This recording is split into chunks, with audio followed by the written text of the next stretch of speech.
সে সকল যুবকদের জন্য, যে সকল যুবকদেরকে আল্লাহ তাআলা রক্তের গরম দিয়েছে, যৌবনতা দিয়েছে, আল্লাহ তাআলা তাদের সেজদার মূল্য দিয়েছেন, আল্লাহ তাদের জন্য আরশের নিচে ছায়াদানের অঙ্গীকার করেছেন।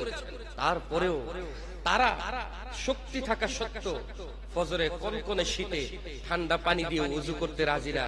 কিন্তু বৃদ্ধ, যার কোমরটা বাঁকা হয়ে গেছে, যার দাড়িগুলো সাদা হয়ে গেছে, স্বাভাবিকত কোমর ব্যথার কারণে, ডাক্তার পা ব্যথার কারণে, শরীর ব্যথার কারণে বলতেছে আপনি পানি ধরবেন না, তারপরও এমন বৃদ্ধ লোকটা একমাত্র আল্লাহ তাআলার ভয়ে যখন পানিতে হাত দেয়, যেই হাত পানি দ্বারা দৌত করে, আল্লাহ তাআলা সেই হাতের সব গুনাহ মাফ করে।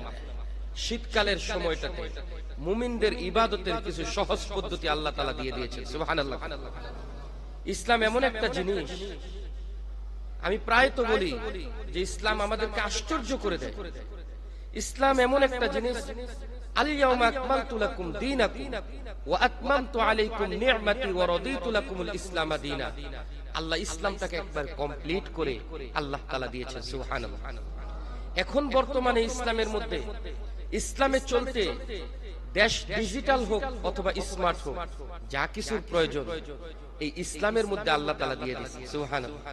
আবার 100 বছর পরেও বিশ্বের মধ্যে চলতে যা প্রয়োজন আল্লাহ তাআলা এটাও ইসলামের মধ্যে দিয়ে দিয়েছেন। সুবহানাল্লাহ। ইসলামের কোনো পরিবর্তন নাই। আমার এবং আপনার মধ্যে আপডেট হয়, কিন্তু ইসলামের মধ্যে কোনো আপডেট নাই।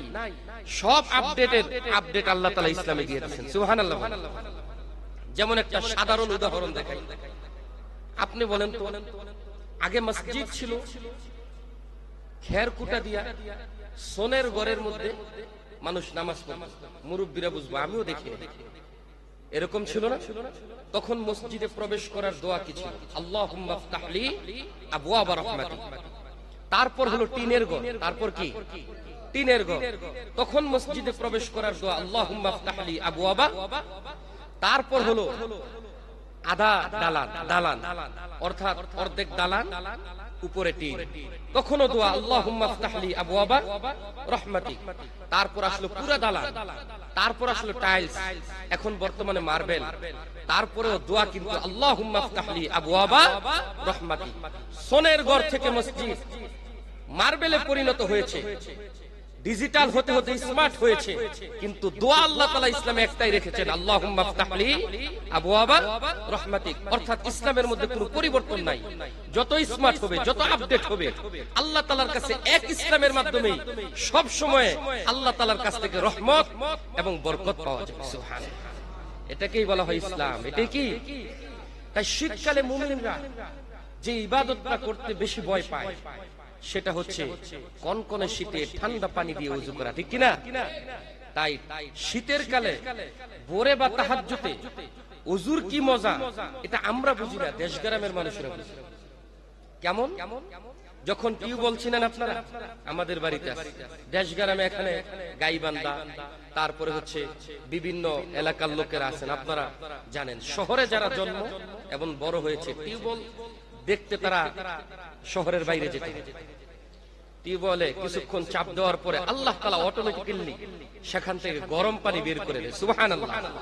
ততটুকু গরম, যতটুকু গরম বান্দার জন্য উপকারে আসে। সুবহানাল্লাহ বলবেন না? আবার গরমকালের মধ্যে টিউবওয়েলের পানি খেয়ে যতটা তৃপ্তি পাবেন, শহরের ফ্রিজের পানি খেয়ে ততটা তৃপ্তি পাবেন। আল্লাহ তাআলা যখন যে আবহাওয়া, সেই আবহাওয়ার সাথে মুমিন যেইভাবে চললে সহজ হয়, সেই সহজতা আল্লাহ তাআলা ইসলামের মধ্যে এবং প্রকৃতির মধ্যে আল্লাহ দান করে দিয়েছেন। সুবহানাল্লাহ। এই কঠিন একটা ইবাদত হচ্ছে শীতে কনকনে ওযু করা। ওযু করা কনকনে শীতের মধ্যে ওযু করা। ওযুর ব্যাপারে অনেক বলেছি আপনাদের। অধিকাংশ মানুষের শীতকালে নামাজ হয় না ওযু না হওয়ার কারণে। নামাজের জন্য শর্ত কি বলেন তো? ওযু করা। অধিকাংশ মানুষেরই নামাজ হয় না ওযু না করার কারণে। কারণ শীতে ত্বকটা একেবারে খসখসে হয়ে থাকে, টান টান হয়ে থাকে, পানি পৌঁছতে একটু সময় লাগে। গরমের মধ্যে আর্দ্রতার একটা ভাব থাকে, ছেদছেদে হয়ে থাকে শরীর, শরীর থেকে এমনিতেই কিছু পানি বের হয়ে থাকে, আবার পানি দিলে সহজে পৌঁছে যায়। কিন্তু শীতকালে যখন খসখসে হয়ে থাকে তখন সেখানে পানি পৌঁছতে সময় লাগে। কিন্তু শীতের ভয়ে আমরা আমাদের ট্যাঙ্কিতে সারা রাত পানি জমে থাকে, আর কুয়াশা ঠান্ডায় পানি বরফের মতো হয়ে থাকে, দেওয়ার সাথে সাথে মনে হয় যেন কারেন্টে শর্ট করেছে, ঠিক কিনা? তারপরেও কিছু বৃদ্ধ মুসল্লি আছে দুর্ভোগ, সে সকল যুবকদের জন্য, যে সকল যুবকদেরকে আল্লাহ তাআলা রক্তের গরম দিয়েছে, যৌবনতা দিয়েছে, আল্লাহ তাআলা তাদের সেজদার মূল্য দিয়েছেন, আল্লাহ তাদের জন্য আরশের নিচে ছায়াদানের অঙ্গীকার করেছেন, তারপরেও তারা শক্তি থাকা সত্ত্বেও ফজরে কনকনে শীতে ঠান্ডা পানি দিয়ে ওযু করতে রাজি না। কিন্তু বৃদ্ধ, যার কোমরটা বাঁকা হয়ে গেছে, যার দাড়িগুলো সাদা হয়ে গেছে, স্বাভাবিকত কোমর ব্যথার কারণে, ডাক্তার পা ব্যথার কারণে, শরীর ব্যথার কারণে বলতেছে আপনি পানি ধরবেন না, তারপরও এমন বৃদ্ধ লোকটা একমাত্র আল্লাহ তাআলার ভয়ে যখন পানিতে হাত দেয়, যেই হাত পানি দ্বারা দৌত করে, আল্লাহ তাআলা সেই হাতের সব গুনাহ মাফ করে দেন। সেজন্য সম্মানিত হাজিরিন, আল্লাহ তাআলা শীতকালের মধ্যে আমাদের জন্য কিছু শর্টকাট নিয়ম দিয়ে দিয়েছেন। সুবহানাল্লাহ বলেন। ওযুর ক্ষেত্রে আল্লাহ ফরজ দিয়েছেন 4টা। ফরজ দিয়েছেন কয়টা? আরো জোরে বলেন, ওযুর ফরজ কয়টা? আজকে মক্তবের মতো পড়ব, পারবো তো ইনশাআল্লাহ? দেখবেন মক্তবে গেলে বিভিন্ন মক্তবে হুজুরে পড়ায় ওযুর ফরজ কয়টি, আরো জোরে কয়টি? 4টি। আপনি ভাববেন যে ওযুর ফরজ কয়টি, এটা পড়াইতেছে। আমি যদি ধরি, প্রত্যেক কাতার থেকে এমন একজন লোক বের হবে যে ওযুর ফরজ 4টা জানে। ওযুর ফরজ 4টা জানে না। সেজন্য ওযুর ফরজ নামাজ হওয়ার জন্য শর্ত হলো আমার ওযুটা সুন্দর হতে হবে, ঠিক না? আল্লাহর রাসূল সাল্লাল্লাহু আলাইহি সাল্লাম বলেন, জান্নাতের চাবি হলো সালাত। সুবহানাল্লাহ বলেন। আর সালাতের চাবি হলো ওযু। সুবহানাল্লাহ বলেন। সুতরাং ওযু যদি না থাকে, আপনার ঘরের মধ্যে তালা লক করে আপনার সন্তান, স্ত্রী সবাই বাইরে চলে গেছে, আপনার কাছে একটা চাবি আছে, কিন্তু চাবির মধ্যে রেক কাটা দাঁত থাকে, চিনেন? দাঁতের মিল পাইলো না, চাবি দিয়ে তালা খুলতে পারলেন না, ঘরে ঢুকতে পারবেন? ওযু আপনার সুন্দর হলো না, কিন্তু আপনার কাছে একটা ওযু আছে, কোন রকম কাক বা চিল গোসল করে দেখছেন, পাখি গোসল করে দেখছেন, যখন ছাদ থেকে পানি পড়ে ওই পাইপের মধ্যে দাঁড়াইয়া পাখি একটা কোন রকম দৌড় দেয়, আবার আসে, তার গোসল শেষ। তার গোসল কি শেষ? আমাদের ওযুটা এমন হয়ে গেছে, শীতকালের মধ্যে পানি দললেই কেমন যেন লাগে। আবারও তো হচ্ছে, রাত্রে সারা রাত জমে থাকে, পানিতে হাত দেয় না। আমি এক মুসল্লির দেখে হাসতেছি, তিনি কল ছেড়ে রেখেছে, 1 মিনিট হয়েছে, একবার পানিতে হাত দেয়, আবার নিয়ে যায়। তা আমি পিছনে থেকে ভাবতেছি, পরে হাত যখন দিছে, ধাক্কা দিয়ে দিছি পিছনে, মানে হাত ভিজায় দিছে, তিনি হাইসা দিছে, মনে করছে কেউ দেখে না, আমি পিছন দিক দিয়ে দাঁড়ায় আছি। যাই হোক, এটা আনন্দের জন্য। তো এই যে পানিতে হাত দেয় না, কোন রকম হাত দিয়া সরে আসলো, আমার কোনর এদিক দিয়ে ভিজলো না, আমার চেহারার এই দিক দিয়ে ভিজলো না, পায়ের এই দিক দিয়ে ভিজলো না। আল্লাহ তাআলা ওযুতে ফরজ দিলেন 4টা। 1 নাম্বার ফরজ হলো সমস্ত মুখ ধোয়া। বলেন 1 নাম্বার ফরজ কি? আবার বলেন 1 নাম্বার ফরজ কি? 2 নাম্বার ফরজ হচ্ছে 2 হাত কোন সহ দৌত করা। 3 নাম্বার ফরজ হচ্ছে মাথা, বাপ রে বাপ, মাথা মাসে করবে শীতকালে কোন রকম। অনেকে শাফি মাযহাব গ্রহণ করে। ইমাম শাফি রাহিমাহুল্লাহ বলেছেন যে মাথা মাসে শুধু একটা চুল মাসে করলেই হয়ে যায়। এখন তো আপনারা ভাববেন যে হুজুর শীতকালের লেগে শাফি মাযহাব হয়ে গেল, শীতকালের জন্য শাফি মাযহাব হয়ে গেলাম, কারণ একটা চুলের মধ্যে এরকম কাজ করলেই যদি মাথা মাসে হয়ে যায়, তাহলে আর পুরো মাথা মাসে করার কি দরকার? এখানে অনেক কিচ্ছা কাহিনী আছে, এগুলো আপনারা বুঝবেন না। ইমাম শাফি বুঝেছেন, তাই 1 চুল মাসাহ করেছেন। আপনি বুঝেন নাই, আপনার ইমাম আপনাকে বুঝাইছে মাথার 4 ভাগের 1 ভাগ মাসাহ করতে হবে, তাই আপনাকে 4 ভাগের 1 ভাগই মাসাহ করতে। এখানে যদি সলছাতুরি করেন আপনার ওযু হবে না, মাথা মাসাহ করা। তাহলে 3 নাম্বার কি বলেন? 4 নাম্বার হলো 2 পা টাকনু সহ দৌত করা। 4 নাম্বার কি? 2 পা টাকনু সহ দৌত করা। এখন টাকনু ধুইলাম, মাথা মুখমন্ডল ধুইলাম, হাত ধুইলাম, মাথা মাসে করলাম, টাকনু ধুইলাম, কোন একটা অঙ্গের যদি চুল পরিমাণ শুকনা থাকে, তার ওযু হবে? বলেন ওযু হবে? তাহলে আপনারাই যদি ফতোয়া দেন ওযু হবে না, যারা ওযু করে এইভাবে ওযু করে নামাজে আসে, বলেন তো তাদের নামাজের অবস্থাটা কি হবে? এজন্য আল্লাহ তাআলা শীতকালে মুমিনদের জন্য কিছু সহজতা দিয়ে দিলেন, যে মুমিন মুসাফির হোক অথবা মুকিম হোক, অসুস্থ হোক কিংবা অসুস্থ হোক, যেই অঙ্গটা ভিজতে একটু কষ্ট হয় সেই অঙ্গটার নাম হচ্ছে দুইটা পা। সেই অঙ্গের নাম কি? অনেক মুরব্বীকে আমি দেখেছি পুরা শীতের মধ্যে শীতের কোনো জামা পরিধান করে না, কিন্তু দুইটা মোজা পরিধান করে। মোজাটা অর্থাৎ পাটা যদি গরম হয়ে যায়, কানটা যদি গরম হয়ে যায়, তাহলে আর শীত লাগে না, ঠিক কিনা? আমরা সবসময় টাইলসে হাঁটি, মাটিতে হাঁটি, ইটের উপর হাঁটি, হাঁটা চলা করি। সর্দির প্রবলেমটা হয় কিসের মাধ্যমে? পায়ের মাধ্যমে। কিসের মাধ্যমে? আল্লাহ তাআলা দেখেন ইসলামকে কত সহজ করে দিলেন। আল্লাহ তাআলা শীতকালের মধ্যে হোক অথবা গরমকালের মধ্যে হোক, যদি কারো এরকম কোনো সমস্যা থাকে, রসুলকে জানায় দিলেন, রসুল আপনি একটা বিধান চালু করে দেন যে যারা এরকমটা হয়, যদি ঠান্ডা লাগে একবার, দুইবার, তিনবার, 100 টাকা করে খরচ করলে 3 বার সর্দি লাগলে কয়শো টাকা খরচ হবে? 300 টাকা। কয় আমার বান্দারে শিখায় দেন একবারই যেন 200 টাকা খরচ করে, 300 টাকার প্রয়োজন নাই। এক জোড়া চামড়ার মোজা কিনবে, সে পরবে, তার পা আর সে ধৌত করতে হবে না। সুবহানাল্লাহ। কয় কিভাবে? শীতকালের মধ্যে আপনি ওযু করবেন, ওযুর ফরজ হচ্ছে 4টা। ওযুর ফরজ কয়টা? 4টা। আপনি মুখমণ্ডল ধৌত করলেন, হাত ধৌত করলেন, মাথা মাসে করলেন। এখন পা, এটা আপনি গোসলের সময় একবার যে ওযু করে ধৌত করলেন, ধৌত করার পর আপনি চামড়ার মোজা পরবেন। মোজা পরার পর পরের দিন অর্থাৎ 24 ঘন্টা পর্যন্ত আপনি যতবার ওযু করবেন, শুধু মুখ ধুইলেন, হাত ধুইলেন, মাথা মাসে করলেন, আর পায়ের মোজার উপরে 3 আঙ্গুল দ্বারা এমনি একটা মাসে করে দিলেই আপনার ওযু হয়ে যাবে। সুবহানাল্লাহ। আপনার পা আর ধৌত করতে হবে। আপনার সর্দির কোনো ভয়, কনকনে শীতের কোনো ভয়, ঠান্ডা টাইলসে পারানোর কোনো ভয় নাই। এই সহজতা দিয়ে দিয়েছেন কে? আল্লাহ তাআলা। এত সহজতা ইসলামের মধ্যে দিয়ে দিয়েছে, কিন্তু আমরা বুঝি না। আমরা মনে করি কত কঠিন। আর এই শীতের মধ্যে হুজুররা ডাকাত হয়ে গেছে। এই ঠান্ডা পানিতে ইসলাম আমারে মাইরা লাইব না। ঠান্ডা পানিতে আমাকে ওযু করে ফজরের সালাত পড়তে বলে, আস্তাগফিরুল্লাহর ব্যাপার। আল্লাহ তাআলা বলে না, তুমি সারা রাত ঘুমাইছো, তোমার পা ধোয়ার কোনো প্রয়োজন নাই, কোন রকম বাকি 3টা ধৌত করো।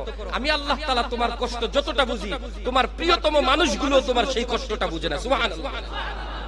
এজন্য আল্লাহ তাআলা বলেন, লা ইউকাল্লিফুল্লাহু নাফসান ইল্লা উসআহা। বান্দা, তোমার নফসের উপর আমি এমন কোনো কিছু চাপাইয়া দেই না যেই বিধানটা তুমি পালন করতে কষ্ট হয়ে যাবে। সুবহানাল্লাহ। এজন্য আল্লাহ তাআলা আমাদেরকে ওযুর বিধান শিখাইছেন। ওযুর মধ্যে সহজতা বুঝা পাইছেন তো? আজকেই চলে যাবেন। আমি আবার কোন চামড়ার মোজার কোম্পানিতে মানে শেয়ারের ব্যবসা করি না, যে মুজার প্রমোট করতেছি, মাসালা বলতাছি, আপনারা আবার মুজা কিনবেন, আমার কোম্পানি কিছু চলবে এমনটা না। আপনি যে কোনো জায়গা থেকে চামড়ার এক জোড়া মুজা কিনে, তারপরে কিভাবে মাসে করতে হবে যদি না বুঝেন, আমাদের কাছে আসেন, বুঝাই দেব ইনশাআল্লাহ। আপনি যদি মুসাফির হন, মুসাফিরের জন্য আরো কত সহজ আল্লাহ তাআলা করে দিয়েছেন। মুসাফির 3 দিন পর্যন্ত পা না ধুইলে তার ওযু কবুল হয়ে যাবে। সুবহানাল্লাহ। আর যে ব্যক্তি মুকিম, মুকিম মানে স্থানীয়, ঘরে বাড়িতেই থাকে, কোথাও যায় না, সে 24 ঘন্টা পর্যন্ত। কারণ আল্লাহ তো বুঝেন, আল্লাহ জানেন কিছু দেশ এমন আছে সেই দেশের মধ্যে আমার বান্দারা 24 ঘন্টা একবার গোসল না করলে থাকতে পারবে না, যেমন বাংলাদেশ, ঠিক না? বাংলাদেশের মানুষ এমন হয় দৈনিক 3 বার গোসল করে। কয়বার? 3 বার। কিন্তু অন্যান্য রাষ্ট্রের মধ্যে হয়তো বা সপ্তাহে 1 দিন, সপ্তাহে 2 দিন করে, পানির অভাবে কিংবা আবহাওয়ার কারণে।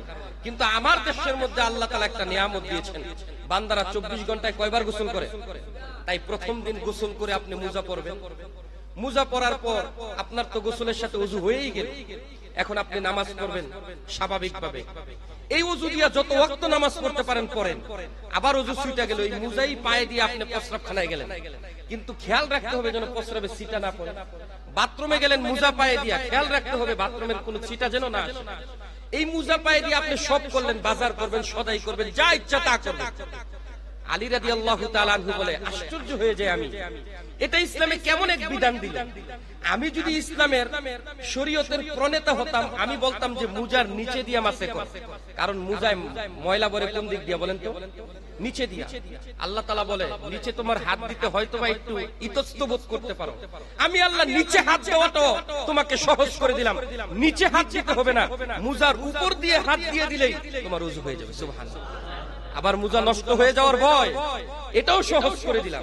পুরা মোজা যদি ভিজাও চামড়া নষ্ট হয়ে যাবে, পুরা মোজা ভিজাতে হবে না, শুধু উপরে 3 আঙ্গুল দিয়ে মুছা দিয়ে দিলেই হবে। সুবহানাল্লাহ। তাহলে এত সহজ হওয়ার পরেও আমরা যারা শীতের কারণে আমাদের ওযু হয় না, শীতের কারণে আমরা ওযু করতে চাই না, বলেন এটা কি আমাদের গাফলতি নাকি আল্লাহ কঠিনতা করেছেন? আমাদের গাফলতি। এজন্য আমাদের দরকার আছে কিনা এই পদ্ধতিতে পবিত্রতা অর্জন করা। কোন ব্যক্তি যদি তার দৈহিক শরীরের পবিত্রতার দিকে খেয়াল রাখে, আপনি বুঝবেন যে তার অভ্যন্তরীণও আল্লাহ তাআলা পবিত্র করে দেয়, ঠিক কিনা? কারণ আপনার বাহ্যিক দৃষ্টিতে যদি আপনি পরিপাটি না হন, আপনার অন্তরটাও পরিপাটি না। স্বাভাবিক আপনি দেখবেন যদি কোনোদিন একটা নতুন জামা পরিধান করেন তখন মনটা একরকম প্রফুল্ল থাকে, আর যদি একটা ময়লা জামা পরিধান করেন তাহলে মনটা একটু ক্ষুণ্ণ থাকে, নিজেকে ছোট ছোট মনে হয়, ঠিক কিনা? আপনি যদি পবিত্র থাকেন সব সময়, আপনার হৃদয়টা অন্তরটা ইবাদতের দিকে প্রফুল্ল থাকে। আর যদি আপনি পবিত্রতা অর্জন না করেন, অপবিত্র থাকেন, দেখবেন মনটা ইবাদতের ক্ষেত্রে গাফেল থাকে। এই জন্য ওযু বিগত সময়টাতেও আপনাদেরকে বলেছি, এখনো বলি, ওযু হচ্ছে এমন এক অস্ত্র যেটা শয়তানকে সব সময় দূরে রাখে। সুবহানাল্লাহ। শয়তানকে সব সময় দূরে রাখে, শয়তানের ধোঁকা থেকে আল্লাহ তাআলা হেফাজত করে। তাই ওযুর প্রতি আমরা খেয়াল করব তো ইনশাআল্লাহ। আল্লাহ তাআলা আমাদেরকে এই ওযু পুঙ্খানুপুঙ্খানুভাবে বুঝে সুন্দরভাবে করার তৌফিক দান করুক। সবাই বলেন আমিন। তাহলে বললাম ওযুর ফরজ কয়টা বলেন তো? আরো জোরে বলেন কয়টা? 1 নাম্বার কি? সমস্ত মুখ দোয়া। বলেন, সবাই বলে না। লজ্জার কোনো বিষয় নাই ভাই, আজকেই সবার সাথে সাথে বইলা শিখালাম, কিন্তু একা যখন আপনি পড়বেন তখন কিন্তু আপনি বলতে লজ্জাও হতে পারে, কারণ বাবা ছেলেরে বলতে পারবে না, অথবা আমি আমার স্ত্রীর কাছে গিয়ে বলতে পারবো না। মানুষ আমাকে হঠাৎ করে জিজ্ঞেস করবে, ভাই তুমি তো নামাজ পড়ো 5 ওয়াক্ত, একটু বলো তো ওযুটা কিভাবে করতে হয়, ওযুর ফরজ কয়টা? যদি বলতে না পারি তখন কিন্তু বিপাকে পড়ে যেতে হবে। এই জন্য আমরা শিখে নেই। 1 নাম্বার ওযুর ফরজ হচ্ছে সমস্ত মুখ দোয়া, সমস্ত মুখ দোয়া। 2 নাম্বার হচ্ছে 2 হাত কনুই সহ। 3 নাম্বার হচ্ছে মাথা। 4 নাম্বার হচ্ছে 2 পা টাকনু সহ দৌত করা। টাকনু চিনেননি? কাবা, যে 2 পায়ের 2 পাশে যেই উঁচু জায়গা আছে, এই উঁচু জায়গা সহ দৌত করা। সুবহানাল্লাহ। ওযু যদি কোনো বান্দা করে, আল্লাহ তাআলা একদল ফেরেশতার সাথে সাথে পাঠায় দেন যে আমার বান্দা যতক্ষণ পর্যন্ত পবিত্র থাকবে ততক্ষণ পর্যন্ত তার হেফাজতের দায়িত্ব তোমাদের হাতে দিয়ে দিলাম, তোমরা তাকে শয়তান থেকে হেফাজতের জন্য চলে যাও। সুবহানাল্লাহ বলেন।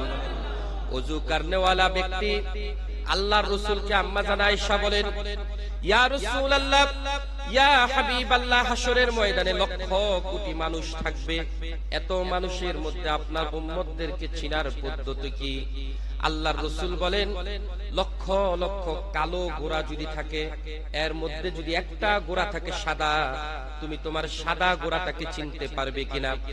আম্মা জান আয়েশা রাদিয়াল্লাহু তাআলা আনহা বললেন, অবশ্যই অবশ্যই কালো গোরাগুলোর মধ্যে সাদা গোরাটা চিনতে পারবো।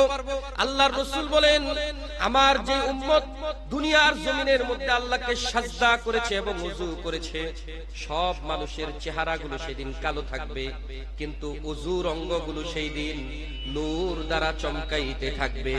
সুবহানাল্লাহ। আমি আরো আগেও বলেছি হাদিস, হযরতে আবু হুরায়রা রাদিয়াল্লাহু তাআলা আনহু ইয়ামানের মধ্যে যখন চলে গেলেন, তিনি সেখানে গিয়ে ওযুর হাত দৌত করার সময় কোনই পর্যন্ত দৌত করাটা আল্লাহর রাসূল বলেছেন ফরজ, আল্লাহ তাআলা বলেছেন কোনই পর্যন্ত দৌত করা ফরজ। কিন্তু আবু হুরায়রা কোনই থেকে আরো একটু উপর পর্যন্ত, অর্থাৎ বাহু পর্যন্ত সব সময় দৌত করতেন। একজন সাহাবী দেখলেন আবু হুরায়রা ওযুর ফরজ হচ্ছে কোনই পর্যন্ত দৌত করা, কিন্তু আবু হুরায়রা দৌত করে বাহু পর্যন্ত। পিছন দিক দিয়ে আবু হুরায়রাকে ধরলো, বলল, আবু হুরায়রা তুমি তো হাদিস বর্ণনা করেছো, আল্লাহর রাসূল বলেছেন ওযুর ফরজের ক্ষেত্রে, আল্লাহ তাআলা কোরআনের মধ্যে বলেছেন ওযুর ফরজের ক্ষেত্রে কোনই পর্যন্ত হাত দৌত করা, কিন্তু তোমাকে দেখি বাহু পর্যন্ত দৌত করা, তাহলে কি মনে হচ্ছে তুমি হাদিসের মধ্যে কম বেশি করেছো? আবু হুরায়রা বলে, না না না, আল্লাহর রাসূল যেটা বলেছেন, আল্লাহ যেটা বলেছেন সেটাই ঠিক আছে, অর্থাৎ কোনই পর্যন্ত হাত দৌত করাটা হচ্ছে ফরজ। আর আমি আবু হুরায়রা একটু বেশি হাতটাকে দৌত করি এই জন্য যে আল্লাহর রাসূল বলেছেন ওযুর পানি দ্বারা যতটুকু দৌত করবে কিয়ামতের ময়দানে ততটুকু অঙ্গ নূর দ্বারা চমকাইতে থাকবে। আমি আবু হুরায়রা একটু বেশি দৌত করি এই জন্য আল্লাহ তাআলা যেন হাসরের ময়দানে আমার হাতটাকে বেশি নূর দ্বারা চমকায় দেয়। সুবহানাল্লাহ বলেন। এজন্যই আল্লাহর রাসূল বললেন ওযুই হলো এমন এক অস্ত্র যে ওযু দ্বারা কোন মুমিন যদি ওযু করে, ওযু করার দ্বারা তার নখের ভিতরে থাকা গুনাহগুলো আল্লাহ তাআলা জড়াইয়া দেয়। সুবহানাল্লাহ। এক ব্যক্তি সে ওযুর ব্যাপারে প্রশ্ন করার পর আল্লাহর রাসূল বললেন তোমার ঘরের সামনে যদি একটা নহর থাকে, একটা ঝর্ণা থাকে, আর সেখানে যদি 5 বার তুমি গোসল করো তোমার শরীরে কি কোনো ময়লা থাকতে পারে? সাহাবী বললেন ইয়া রাসূলুল্লাহ, ইয়া হাবিবাল্লাহ, আমার গায়ে কোনো ময়লা থাকবে না দৈনিক 5 বার গোসল করলে। আল্লাহর রাসূল বললেন দৈনিক 5 বার ওযু করে যদি 5 বার নামাজ পড়ো তোমার কোনো আমল নামায় গুনাহ থাকতে পারে না। সুবহানাল্লাহ। এই জন্য আমরা ওযুটাকে সঠিকভাবে করব তো ইনশাআল্লাহ। আল্লাহ তাআলা তৌফিক দান করুন, সকলে বলেন আমিন। ওযু যদি করতে কারো অসুবিধা হয় তাহলে ওযুর বিপরীত আরেকটা জিনিস রয়েছে, সেটার নাম কি বলেন তো? তায়াম্মুম। সেটার নাম কি? তায়াম্মুমেরও কিছু বিধি বিধান আছে কি নাই জানতে হবে কি জানতে হবে না? এটা কবে জানবো? আজকে না আগামী সপ্তাহে? আগামী সপ্তাহে ইনশাআল্লাহ। আগামী সপ্তাহে তায়াম্মুম কিভাবে করবে? অনেকে দেখি ঘরের দেয়ালের মধ্যে ঠাস থাপ্পড় দিয়ে তারপরে মাথা, অনেকে আবার কাঠের মধ্যে থাপ্পড় দিয়ে তারপর। এই বিষয়গুলো সহি না, অশুদ্ধ, শুদ্ধ না অশুদ্ধ এটা জানার দরকার আছে না? আমার আপনার এই পরিস্থিতি হতে পারে কি পারে না? অনেক সময় হসপিটালে যেতে হয়, অসুস্থতার কারণে ওযু করা ডাক্তার নিষেধ করে। অনেক সময় দেখতে শরীরটা সুস্থ থাকে কিন্তু পানিটা তার জন্য এত ক্ষতির কারণ হয়ে যায় যে পানিতে হাত দিলেই তার রোগটা বেড়ে যায়, আছে না? এই সব ক্ষেত্রগুলোতে তায়াম্মুম মুমিন যেন সহজে আল্লাহর ইবাদত করতে পারে, কিভাবে তায়াম্মুম করতে হবে আল্লাহ তাআলা কোরআনের এই ব্যাপারে একটা আয়াত আল্লাহ নাজিল করে দিয়েছেন। সুবহানাল্লাহ। এর পিছনে একটা ঘটনাও আল্লাহ তাআলা বলে দিয়েছে। সেই বিষয়ে আজকে যেহেতু আমরা জানলাম, আজকের এই জুমা থেকে একটা শিক্ষা নিলাম, সেটা হলো ওযুর ফরজ 4টা। কয়টা? জোরে বলেন কয়টা? এর সাথে একটা মাসালা শিখলাম যে ওযুর একটা মাসালা, সেটা হলো কি মুজা ব্যবহার করা। কি ব্যবহার করা? মুজা ব্যবহার করা। এটা শীতকালেও ব্যবহার করতে পারেন, গরমকালেও ব্যবহার করতে পারেন, সারা বছর ব্যবহার করতে পারেন। তবে শর্ত হলো মুজাটা হতে হবে চামড়ার। কিসের? চামড়া, অথবা এমন কোন মোটা কাপড়ের মুজা যেই মুজা পরে খালি পায়ে হাঁটলে 2 কিলোমিটার হাঁটলে আপনার মুজা ফেটে যাবে না। মুজা কি করবে না? ফেটে যাবে না। স্বাভাবিক আমরা যে মুজাগুলো পরি কাপড়ের পাতলা, এগুলো দিয়ে যদি আমাদের রাস্তা দিয়ে কিছুক্ষণ হাঁটি দেখবেন তলা দিয়ে কি হয়ে যায়? ফেটে যায়, তারপর ক্ষয় হয়ে যায়, ওখানে ময়লা ঢোকার সম্ভাবনা থাকে। এমন মোটা কাপড় বা চামড়া যেটা পরিধান করলে ময়লা ভিতরে প্রবেশ করে না এবং কমপক্ষে হলো 2 কিলোমিটার পর্যন্ত হাঁটা যায়, মুজাটা ফেটে যায় না, আর মুজাটা পায়ের সাথে একেবারে লেগে থাকে, ঢিলে ডালা থাকে না। ঢিলে ডালা বলতে 2 আঙ্গুল পর্যন্ত অথবা 1.5 আঙ্গুল পর্যন্ত ফাঁকা থাকে না। যদি এর থেকে কম থাকে, এতটুকু পরিমাণ টাইট থাকে, চামড়ার সাথে লেগে থাকে, তাহলে এই মুজা পা দৌত করা ব্যতীত পায়ের উপর মাসাহ করলে আল্লাহ তাআলা তার ওযুকে কবুল করে নেবেন। সুবহানাল্লাহ। তাহলে আজকে আমরা 2টা বিষয় জানলাম। একটা হলো আমরা ওযুর ফরজ 4টা জানলাম, 2 নাম্বার হলো একটা মুজার মাসালা জানলাম। ইনশাআল্লাহ আগামী সপ্তাহে কেমন ধরনের মাটি দিয়ে তায়াম্মুম করা যাবে, তায়াম্মুমটা কোথা থেকে আসলো, কোন মানুষ বানাইলো না আল্লাহ দিল, সেই বিষয়টা সম্পর্কে কোরআনের কোন সূরার কোন আয়াত থেকে এই তায়াম্মুমের বিধান এসেছে, সেই বিষয়গুলো তায়াম্মুমের ফরজ সম্পর্কে আলোচনা করা হবে ইনশাআল্লাহ। আল্লাহ তাআলা আমাদেরকে তৌফিক দান করুন।